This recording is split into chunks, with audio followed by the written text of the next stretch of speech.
আমি অনেক ভাগ্যবান আলহামদুলিল্লাহ। মুখে স্বীকার না করলেও তাসকিনকে দুর্ভাগা বলতেই হয়। ক্যারিয়ারের মধ্য গগনে বারবার বাধা হয়ে এসেছে ইনজুরি।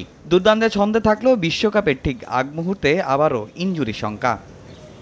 জিম্বাবুয়ের বিপক্ষে চতুর্থ ম্যাচে ফিল্ডিংয়ে চোট, এরপর শেষ টি-20-র আগে ওয়ার্ম আপে অস্বস্তি। প্রথমে মনে হয়েছিল হয়তো জটিল কিছু নয়, কিন্তু পরে জানা গেল সাইড স্ট্রেইন অর্থাৎ মাংসপেশিতে চোট।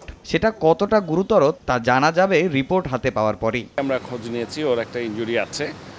এখন আমাদের রিপোর্টটা পাওয়ার পরে আমাদেরকে দেখতে হবে যে ও কতদিন লাগতে পারে। ও যদি তাড়াতাড়ি ওকে হিল আপ করার কোনো সুযোগ আছে কি না। ধরেন নর্মালি তো 2 থেকে 3 সপ্তাহ হয়তো ব্রেক দিবে। সো যদি এটা 2 সপ্তাহ হয় তাহলে কি করব, যদি 3 সপ্তাহ হয় তাহলে কি করব। দরকার হলে ইউএসএর ডাক্তারদের সাথেও কথা বলবো যে যদি এক্সপেরাইট করা যায় ওর হিলিংটা তাহলে এক জিনিস, আর যদি দেখা যায় না আসলেই দেরি হবে তাহলে তো আমাদের অন্য সিদ্ধান্ত নিতে হবে। 1, 2, 3 ঢাকায় জমি জিতে নিন 100% ক্যাশব্যাক সহ 20 কোটি টাকার পুরস্কার। শেষ ম্যাচে খেলা না হলেও 8 উইকেট নিয়ে সিরিজ সেরার পুরস্কার জিতেছেন তাসকিন আহমেদ। তবে পুরস্কারটা নেওয়া হয়নি আনুষ্ঠানিকভাবে। তার হয়ে চেক ট্রফি গ্রহণ করেন টাইগার দলপতি নাজমুল হোসেন শান্ত। এর আগে তাসকিনকে ছুটতে হয়েছে ডাক্তারের চেম্বারে, যেতে হয়েছে এক্স-রে আর এমআরআই এর মধ্য দিয়ে। অবশ্য গোটা কেরিয়ার জুড়েই তো এর সঙ্গে সখ্যতা ঢাকা এক্সপ্রেসের। ইনজুরির কারণে তাসকিন মিস করেছিলেন 2019-এর বিশ্বকাপ।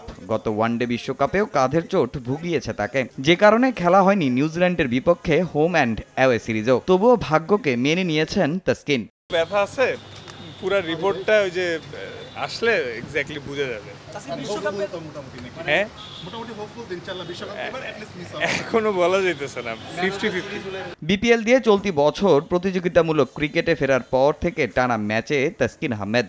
প্রশ্ন উঠেছে তার ওয়ার্কলোড ম্যানেজমেন্ট নিয়েও। শেষ পর্যন্ত তাসকিনকে পাওয়া না গেলে কি হবে? উত্তরে বিসিবির এক ঊর্ধ্বতন কর্তা শুধু বলেছেন বিগ লস।